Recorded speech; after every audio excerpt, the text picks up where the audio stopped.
Dios les bendiga, hermanos, qué bendición estar en esta nueva clase número 6, y vamos a hablar sobre los fundamentos católicos romanos.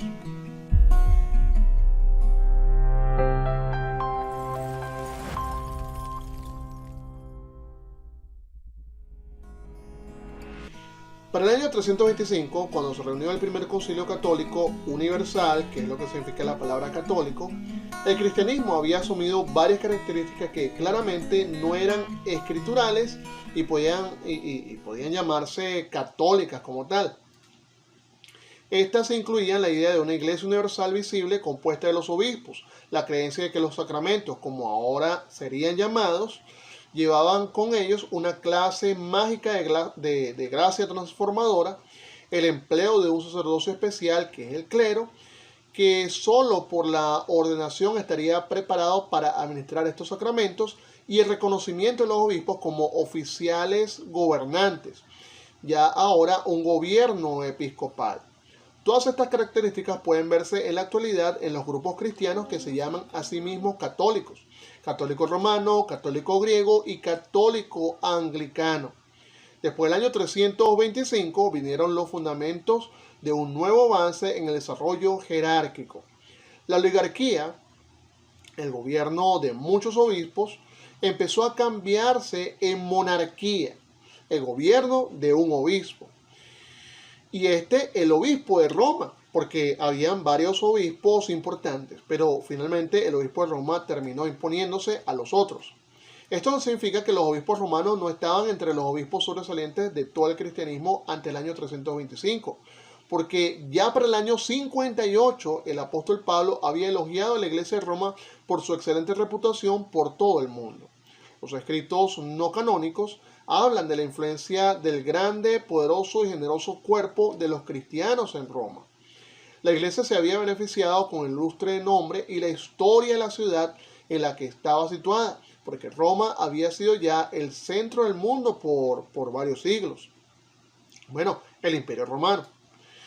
Era habitual inclusive que las iglesias que tenían problemas escribieran a las iglesias más grandes y con más experiencia sobre asuntos de disciplina y de doctrina. Se sabe que la iglesia de Roma recibía muchas de esas peticiones de ayuda. Como un ejemplo es la carta que la iglesia de Corinto dirigió a Roma en la última década del siglo I. La iglesia de Corinto, ejerciendo su prerrogativa como un cuerpo autónomo, había quitado a varios presbíteros que habían sido nombrados por los apóstoles, y en la controversia alguien había escrito a la iglesia de Roma pidiendo consejo. La respuesta de Clemente, un pastor u obispo de Roma, es probablemente típica de las cartas escritas por muchos obispos a las iglesias que les pedían consejos en tales asuntos. La iglesia de Roma fue más tardía que algunas de las otras en poner a un solo obispo sobre el resto de sus oficiales. Aparentemente el obispo Aniceto en el año 154 al año 165. Parece ser el primer monarca de la congregación romana. La referencia del obispo Ireneo de León a la tradición apostólica del obispo romano llevaba un énfasis en la rectitud de la doctrina de Roma, más que en la autoridad eclesiástica de Roma. Ireneo, como Cipriano, podía escribir más elocuentemente de la eminencia del obispo de Roma en lo que podía demostrar. A mediados del siglo II, se desató una disputa entre Roma y ciertos líderes de Asia Menor respecto a la fecha adecuada para observar la Pascua. La práctica oriental era celebrarla de acuerdo con la luna, sin relación al día de la semana que fuera, mientras que la práctica romana era esperar hasta el siguiente domingo. Aclaro que hay dos calendarios: está el calendario solar y está el calendario lunar. El calendario lunar se basa en la fase de la luna, y el calendario solar pues en los ciclos del sol. Entonces ambos tienen cierto nivel de precisión, salvo algunos ajustes. Entonces Oriente normalmente se basaba en el calendario lunar y Occidente normalmente se basaba en el calendario solar. Y entonces, claro, ahí en cuanto a la fecha, siempre había ese desajuste de cuándo era precisamente la fecha para una cosa y la otra. El obispo Policarpo, un discípulo del apóstol Juan, representando al oriente, y el obispo Aniceto, representando al occidente, no pudieron ponerse de acuerdo, y cada uno continuó observando la Pascua de acuerdo con su propia práctica. La controversia se llevó a todas las iglesias y amenazó la paz del mundo cristiano. Se convocaron sínodos o concilios en Roma y Palestina en particular, que debatieron los méritos de cada lado, y la práctica de observar la Pascua en domingo fue favorecida poco a poco en general.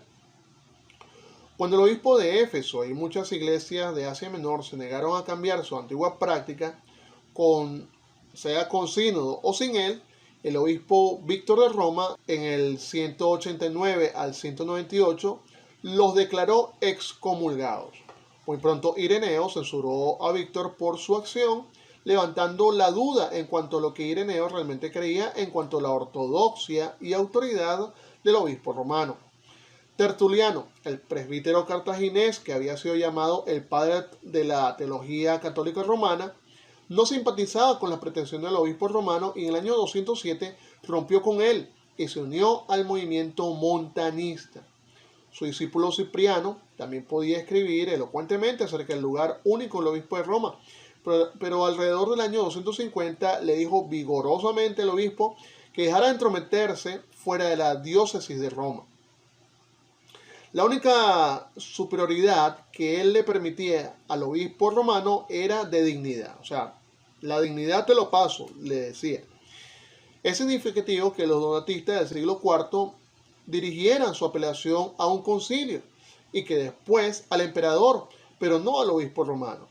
Para el año 325, el obispo romano, aunque considerado indudablemente uno de los más fuertes obispos y reconocido por algunos como poseedor de una dignidad inusitada entre los obispos, sin embargo, era uno entre muchos obispos, todos los cuales, de acuerdo con Cipriano, tenían igual autoridad apostólica. Ojo, estamos hablando del siglo II. Todos los obispos a este punto eran iguales, tenían el mismo grado de autoridad. El sexto canon del Concilio de Nicea en el año 325, mucho después de esto, reconoció al obispo romano igualdad a los obispos de Alejandría y Antioquía. Es significativo que se haya insertado una falsificación de la copia de este canon que estaba en poder del obispo romano, que argumentaba que Roma siempre había tenido la primacía. Este piadoso fraude, fue descubierto después cuando la copia romana fue comparada con otras copias de los archivos de Nicea. Esto sugiere que el ánimo de los que estaban en Roma era procurar, por todos los medios, justos o no, reclamar la preeminencia. No es de maravillar que muchos eruditos actuales dudan el texto de algunos de los escritos más antiguos que han sido preservados por Roma. Inserciones y decretos falsos aparecen por toda la historia de la iglesia romana en un esfuerzo por alcanzar su posesión. De hecho, pues sabemos que ellos están falsificando documentos desde muy temprano. Están borrando, quitando, y entonces así vemos inclusive escritos de la palabra de Dios, copias de la palabra de Dios, pero que también fueron mutiladas, cambiadas, borradas, que la mano del ser humano ha intervenido, y particularmente en escritos como el Texto Vaticano. Pero ese es tema de otro curso. Entre el primer concilio universal del año 325 y el cuarto, hecho en Calcedonia en el año 451, sin embargo, el obispo romano puso la base para la monarquía eclesiástica, ahora conocida por ese título. Hubo muchos factores sobresalientes que formaron parte de este desarrollo. Hablemos de los hombres que eran más idóneos, que tenían mayor influencia. Una de las razones más importantes de la elevación del obispo romano era el tipo de hombre que tuvieron este oficio. Ellos reconocían la dignidad de su posición y procuraban por todos los medios conseguirla. Como lo evidencian las falsificaciones mencionadas antes, ellos querían el primer lugar y activamente lo buscaban. Su territorio inmediato estaba bien organizado para consolidar sus posesiones. La maravillosa habilidad de organización de los romanos fue convertida en canales eclesiásticos. Toda una serie de oficiales subordinados garantizaban la disciplina y la uniformidad. Dos de estos hombres gritaban bien alto sus pretensiones. Inocente I, del año 402 al 417, fue el primer obispo de Roma en pretender jurisdicción universal para el obispo romano con base, según ellos, a la tradición de Pedro. León I, en el año 440 al año 461, que correctamente puede ser llamado el primer papa como tal, declaró autoridad escritural para las pretensiones de Inocente. Aseguró el reconocimiento imperial de su pretensión de primacía y por una confluencia de intereses políticos y eclesiásticos pudo dictar la declaración doctrinal del Concilio de Calcedonia, el Cuarto Concilio Universal del año 451. Pedro ha hablado, clamaron los obispos cuando se leyó el tome, le dicen así el texto, de León, y tal reconocimiento eclesiástico e imperial puso los fundamentos para el sistema papal. Es decir, no fue la noche a la mañana, fue un proceso esto de establecer el papa como príncipe de toda la iglesia, como gobernante de toda la iglesia. Pero ya lo vemos en el siglo V, en el año 440 al año 461, con este papa ya, León I. Hablando de la posición geográfica, el obispo de Roma no tenía rival en el mundo occidental. Roma había sido la matriz eclesiástica de Occidente mucho antes de la aparición de fuertes obispados en el norte de África y en Europa. Esto no había sucedido en Oriente, por otro lado. Antiguos y poderosos obispos en ciudades como Alejandría, Jerusalén, Antioquía y Éfeso disputaban constantemente entre ellos. En vez de escoger un árbitro entre cada uno, estos obispos regularmente apelaban al único obispo de Occidente. Al hacerlo, así aumentaban inconscientemente la estatura del obispo romano. Inclusive, el movimiento de la historia estaba orientado hacia Occidente. El Mediterráneo oriental estaba dejando su lugar prominente. Con la irrupción de las tribus germanas en Europa central y nororiental y con la agitación occidental del imperio, Roma estaba en el centro de todo el avance, en una posición geográfica privilegiada. También ayudó el cambio de la capital imperial. En el año 330, el emperador Constantino cambió la capital del Imperio Romano de Roma a Bizancio, que llegó a ser conocida como Constantinopla. Y en vez de debilitar la posición del obispo romano, al hacerlo así, el emperador inconscientemente contribuyó al crecimiento del prestigio del obispo. Mientras el emperador vivía en Roma, el obispo debía tomar un segundo lugar. Como obispo de obispos, el emperador podía proteger a sus súbditos políticos y dominar la política eclesiástica del obispo. El cambio del emperador para una nueva ciudad en el oriente emancipó al obispo romano de la influencia secular y le permitió crecer sin restricción. De hecho, con el cambio del emperador, el obispo se convirtió en soberano, tanto eclesiástico como secular. Los obispos romanos se convirtieron en administradores de los asuntos seculares de la ciudad, defendiéndola contra agresores militares, manteniendo orden interno, proveyendo para sus necesidades físicas e iniciando su propia política extranjera. También le confirió un prestigio político. Roma había sido el centro del mundo político por varios siglos. Cuando el último de los apóstoles murió, no puede estimarse cuánto prestigio le dio a la iglesia de la ciudad esta situación política. La importancia de esta centralidad política se ve en el hecho de que Constantinopla, localidad de la nueva capital, no tenía más pretensión del prestigio eclesiástico que ser el asiento del emperador. Sin embargo, en poco más de un siglo, Roma era era su rival eclesiástico más grande por causa de su importancia política. Y también a esto ayudó la historia y la tradición. Ya se ha señalado que la Iglesia de Roma tiene una historia larga y honorable. Es imposible encontrar evidencia de la actual pretensión católica de que Pedro fuera el obispo de Roma durante 25 años. Las escrituras conectan a Pablo, pero no a Pedro, con la Iglesia de Roma. La tradición de que Pedro fue pastor de Roma por un cuarto de siglo es muy tardía y algunos escritores católicos romanos sobresalientes admiten que no puede probarse. Aún más, la pretensión romana de autoridad basada en esta tradición no se reclamó sino hasta el siglo V. Es decir, después que el obispo romano se hubo vuelto poderoso y se reclamó el derecho a esgrimir ese poder en términos de la sucesión de Pedro.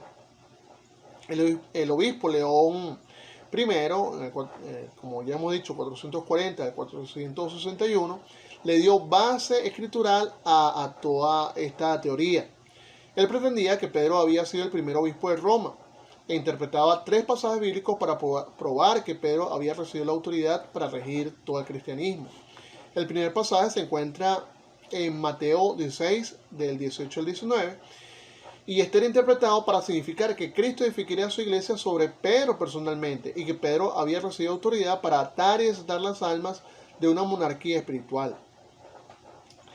El segundo pasaje es Juan 21, 15 y 17, que se interpretaba de manera que dijera que Pedro iba a ser el pastor principal y que tendría la tarea de alimentar, cuidar y vigilar todas las ovejas de Cristo en el mundo.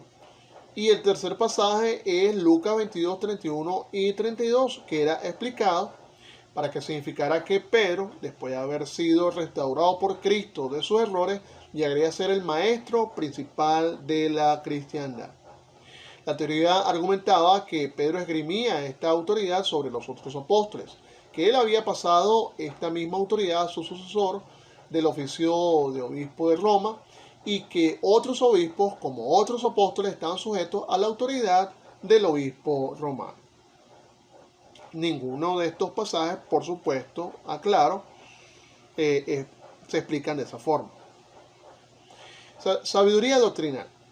El obispo de Roma era capaz de fortalecer su posición como líder de otros obispos por su habilidad de conducirse bien durante las peleas doctrinales entre el año 325 y 451. Hubo 3 controversias en el oriente, la de Apolinar, la de Néstor y la de Eutiques, y una en occidente, la de Pelagio, en este periodo. La naturaleza especulativa de la mente oriental y la naturaleza práctica de la mente occidental pueden observarse en estas controversias. ¿Era humano Cristo? Apolinar era obispo de la Odisea en la mitad del siglo IV. En su esfuerzo por entender cómo la naturaleza de Cristo podía considerarse tanto divina como humana, él eliminó un espíritu irracional en Cristo y sustituyó el verbo divino, tomando literalmente Juan 1:14, y el verbo se hizo carne.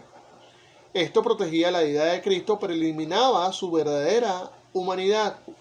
El obispo Dámaso de Roma condenó esta opinión en el año 377 y ganó prestigio adicional cuando el Segundo Concilio Universal de Constantinopla tomó igual acción en el año 381. ¿Estaba separada la naturaleza humana de Cristo de su naturaleza divina? La controversia nestoriana se originó tanto en la rivalidad eclesiástica entre los obispos de Roma, Alejandría y Constantinopla, como en un esfuerzo por encontrar la verdad. Nestorio se convirtió en obispo de Constantinopla en el año 428. Poco después, él objetó enérgicamente el nombre dado a la Virgen María, que le llamaron la Madre de Dios. Él declaró que María podía ser llamada la madre de la naturaleza humana del Señor Jesucristo, pero ciertamente no podía ser considerada como la madre de la naturaleza divina de Cristo, como el término podía sugerir. Los obispos Cirilo de Alejandría y Celestino de Roma muy pronto condenaron a Nestorio. Las objeciones doctrinales de ellos estaban basadas en el sentimiento de que el concepto de Nestorio rompía la unidad de la persona de Cristo y separaba la naturaleza de Cristo en humana y divina como para negar la deidad de Cristo.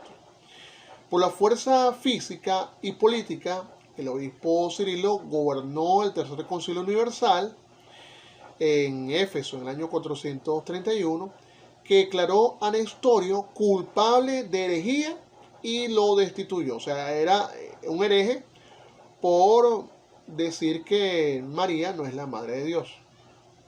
Sus seguidores huyeron a Persia y establecieron una iglesia separada que ha continuado a través de los siglos. ¿Tenía Cristo una naturaleza o tenía dos naturalezas? La controversia eutiquiana siguió como una reacción a la controversia nestoriana.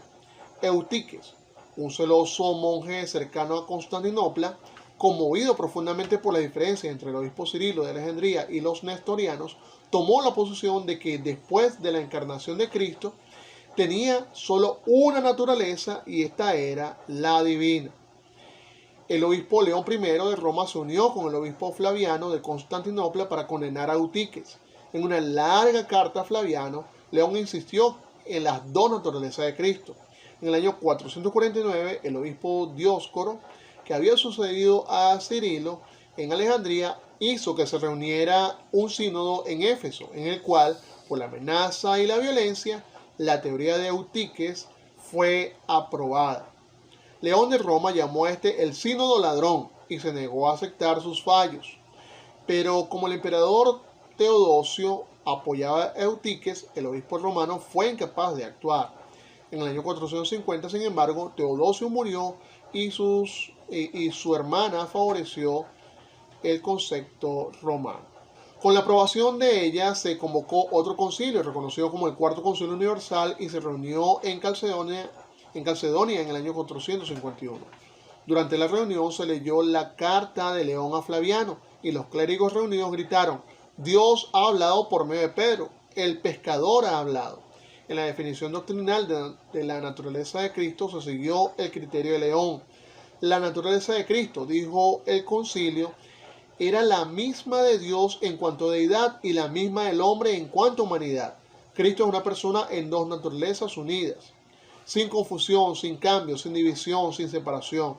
El sentimiento de superioridad, aún sobre un concilio universal, fue revelado por el obispo León de Roma.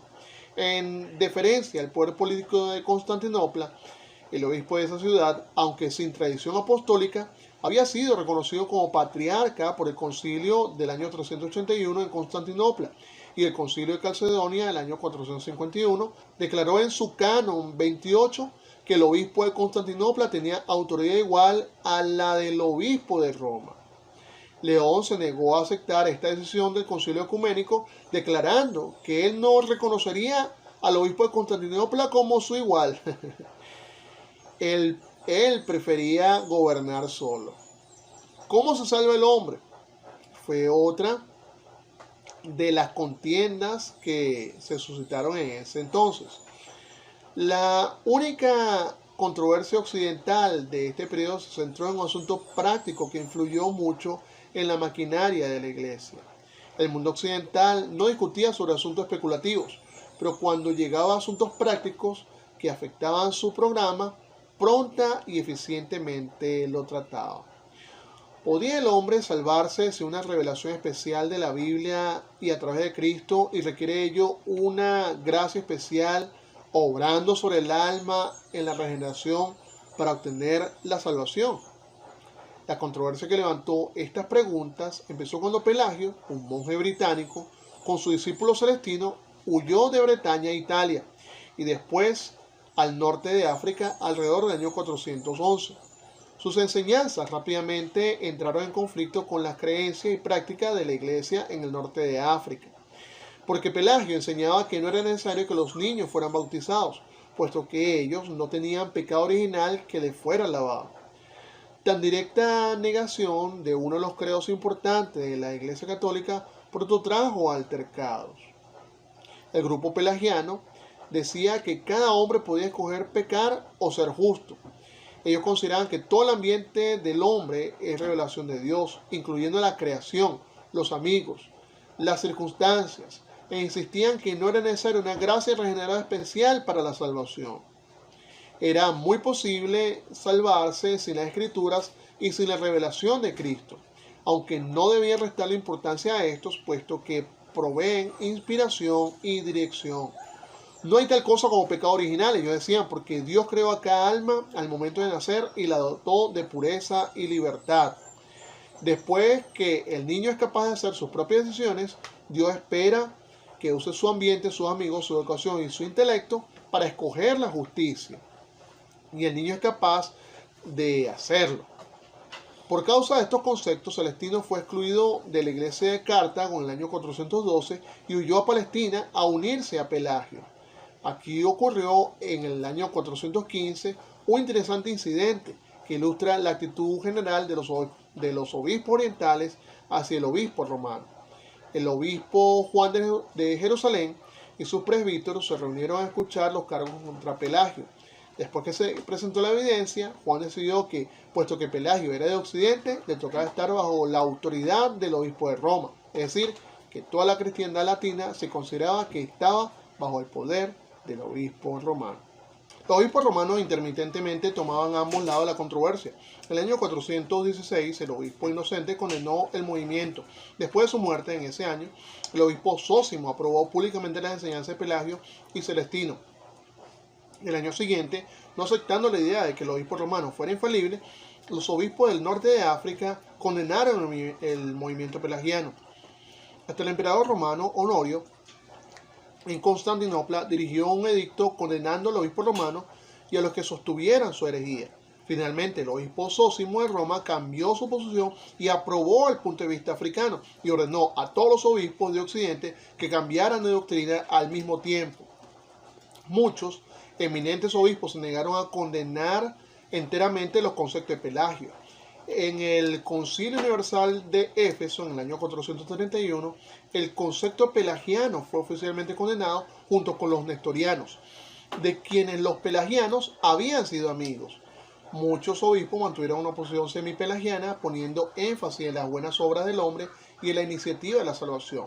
Esta posición fue tomada en oposición a la teoría alternativa del gran oponente Pelagio, Agustín de Hipona. Agustín fue el gran teólogo de los siglos IV y V. Nació en el norte de África en el año 354, pasando sucesivamente de la filosofía al maniqueísmo, al escepticismo, al neoplatonismo y de este al cristianismo. Se convirtió en la figura dominante del pensamiento cristiano por un milenio. Su profunda experiencia al encontrar a Dios y su profunda devoción dieron riqueza a sus ideas teológicas. Sus confesiones, profundamente personales y también místicas, explican su punto de vista doctrinal. En la controversia pelagiana, Agustín declaró que Adán había sido creado sin pecado y libre, pero que en la caída de Adán todo el género humano había perdido su pureza y su libertad. Agustín pensaba que el bautismo de niños o adultos lavaba la culpa del pecado original, pero no el pecado mismo, y creía que los sacramentos de la iglesia eran necesarios para preservar al individuo de la culpa y castigo adicional de este pecado. Él insistía que los hombres no pueden obrar para salvación y que aún la capacidad para aceptar la salvación es un don de Dios. La condición impotente del hombre requiere que Dios haga todo. Dios escoge a los que deben ser salvos y ahí introduce la predestinación y los capacita para salvarse. En este punto puede observarse la inconsistencia de Agustín. Por su énfasis en la soberanía de Dios, Agustín no dejaba nada por hacer al hombre respecto a su salvación. Sin embargo, él demandaba que los infantes fueran bautizados para salvarse de la culpa heredada. Si Dios predestina a un niño para salvarse, parece que el bautismo tendría poco efecto al intentar obtener la misma cosa. El fuerte énfasis de Agustín sobre la total soberanía de Dios repelía a algunos de sus contemporáneos, tanto como la doctrina de Pelagio, la capacidad del hombre para cooperar con Dios en la adquisición de la salvación, dando así lugar a los conceptos semipelagianos y semiagustinianos mencionados anteriormente. En adición a sus confesiones y en oposición a Pelagio, Agustín hizo otras dos contribuciones distintas. Estableció la doctrina oficial de la Iglesia Católica Romana relativa a la controversia donatista. Los donatistas habían dicho que cuando el carácter de un obispo era anticristiano e injusto, todos los actos sacramentales de ese obispo no tienen validez. Así, decían ellos, el obispo Félix no podía ordenar propiamente a Ceciliano y Ceciliano no podía administrar el bautismo salvador porque estos dos hombres eran herejes. Habían entregado las escrituras para ser destruidos durante el tiempo de persecución. Agustín volvió a interpretar el asunto enseñando que el carácter de un obispo no hacía absolutamente ninguna diferencia en la validez de sus actos. puesto que la autoridad o insignia de la iglesia garantizaba la validez de cualquier acto oficial que pudiera desarrollar un obispo. Esto señaló un gran avance en la idea de una iglesia autorizada. Agustín también puso en forma escrita el ideal por el que la Iglesia Católica Romana estaba luchando. Aunque inconclusos, sus 22 libros titulados La Ciudad de Dios bosquejaban el conflicto entre el gobierno terrenal y el gobierno celestial. Debe recordarse que Agustín estaba escribiendo en el tiempo en que los bárbaros germanos estaban arrasando el mundo occidental. En el mismo año que él murió, estos paganos estaban aporreando las puertas de Hipona, su propia ciudad. Agustín describía la ciudad terrenal mantenida mediante la guerra, el odio y el mal. En contraste, él describía la ciudad de Dios, creciendo lenta pero seguramente para cubrir la tierra y superar el gobierno secular de la ciudad terrenal. Esta idea de un conflicto entre lo espiritual, identificando con el sistema eclesiástico y lo secular, fue profético de los eventos que vendrían e hizo mucho por modelar el pensamiento de la era de Agustín y el de la Edad Media. Para terminar, así, del año 325 al año 451 se pusieron los fundamentos de la Iglesia Católica Romana. Los concilios mundiales habían provisto una arena donde el obispo romano podía ejercer una creciente autoridad. Argumentando en los mismos terrenos que le había probado ser tan eficiente contra los gnósticos, los obispos romanos decían que su tradición de sucesión, hasta el apóstol Pedro, los dotaba de una autoridad continua. Y ellos citaban textos de las Escrituras para probar que Pedro tenía tal autoridad. O se equivocaba doctrinalmente, o hasta cuando era desagrado por un concilio ecuménico, el obispo romano mostraba su gran prestigio y sagacidad, cambiando su posición o manteniéndose firme, según lo requiriera las circunstancias, y manteniendo en todo su poderoso lugar. El reconocimiento de las pretensiones de primado del obispo León por las autoridades imperiales y eclesiásticas, basadas en la tradición de Pedro, dan base para creer que León fue el primero de los papas católicos. Pero bueno, esto fue todo de esta lección y espero verlos en la próxima clase. Que el Señor les bendiga.